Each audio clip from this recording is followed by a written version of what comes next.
Hey guys, it's Melanie. Happy Saturday and welcome to another candle review. So today I'm going to be talking about the Swan Creek Apricot Blackberry fragrance, and I have this in the what's called their 12-ounce homespun jar. So this is the type of packaging that I tend to gravitate towards the most with Swan Creek, and it just looks a little bit more, I guess, refined than just their regular mason jars, but it's essentially just a mason jar type of container with a lid. The lid is sitting right next to it there in the picture. If you're wondering what I have the candle inside of, it is actually a cleaned out Kringle candle. I am trying to get rid of the Kringle candles that I purchased last year. They really weren't a huge hit for me. So I finished 2 of them so far, and the containers are really beautiful. And I wanted to be able to reuse them for something. And they actually fit these 12-ounce jars from Swan Creek perfectly. And what it's helping the Swan Creek candles do is it's helping to retain the heat even more and helps them pool out a little bit quicker. It's almost acting as a little bit of a like hurricane type of container, if that makes sense. You can see that the Kringle jar is slightly taller. So again, it just helps to retain that heat a little bit and makes the candle pool out faster. So it's been working really well for that. And I'm using another one downstairs with my vanilla pound cake fragrance, which I reviewed, it would have been a couple of weeks ago now. Anyway, let's go ahead and talk about the Apricot Blackberry fragrance here.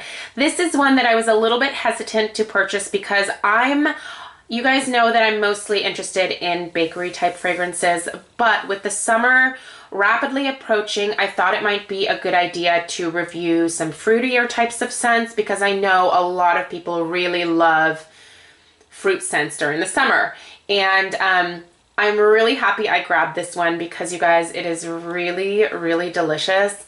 It honestly, I know that the lack of fragrance descriptions on the Swan Creek website are a little bit frustrating. You can find slightly more in-depth descriptions for some of the candles on the Cape Candle website, where you can also purchase these Swan Creeks as well. I like to get them directly from the Swan Creek website because they have these homespun jars there, and they don't have this particular style at the Cape Candle. But if you're looking for slightly more in-depth descriptions, check out Cape Candles. But basically this just is apricot and blackberry. Honestly, that's what it smells like. There really is nothing more for me to elaborate on here. It's very true to the name of the candle. It's sweet, but not overly sweet. There's nothing too sugary or fake about it. It smells very authentic to me.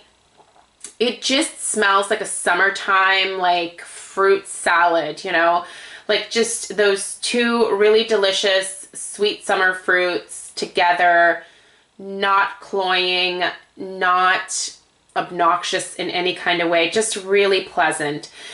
Now, the one thing that I do want to say that I don't think I've mentioned in my previous Swan Creek candles in terms of the performance is that a lot of the candles that I've gotten from the website directly from Swan Creek, the wicks have been slightly off center, and you can actually see that in this candle here. If you take a look at the top of that Kringle candle jar there, you can see that there is some black, and that's not soot. That is actually from the candle wick being a little bit too close to one side of the jar.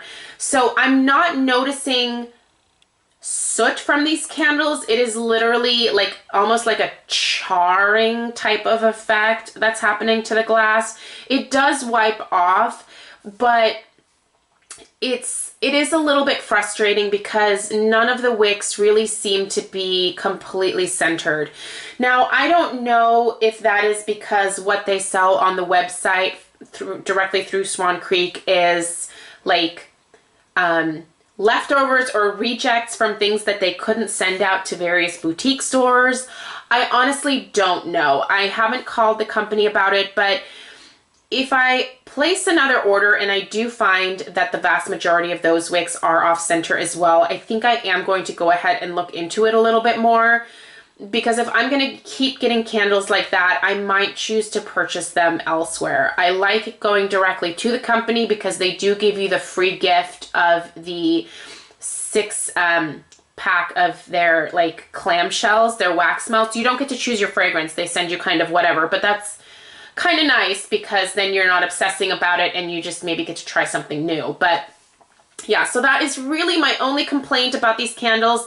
It hasn't affected like how the candles burn down. They do eventually completely pull out.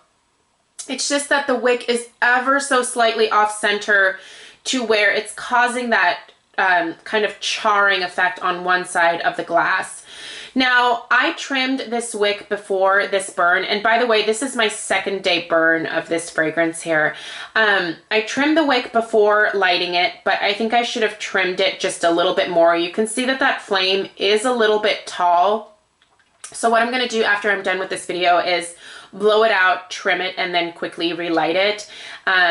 I think that these wicks do need to be kept rather short. I'm not talking like a tiny nub, but I do think they need to be kept a little bit shorter. So keep that in mind. Be sure to trim your wicks. The candles do form a pretty decent sized mushroom top after you are done burning them for, you know, whatever time period you burn them for. The website recommends anywhere from like 4 to 5 hours, and I try to stick with that myself personally. But there are huge mushroom tops.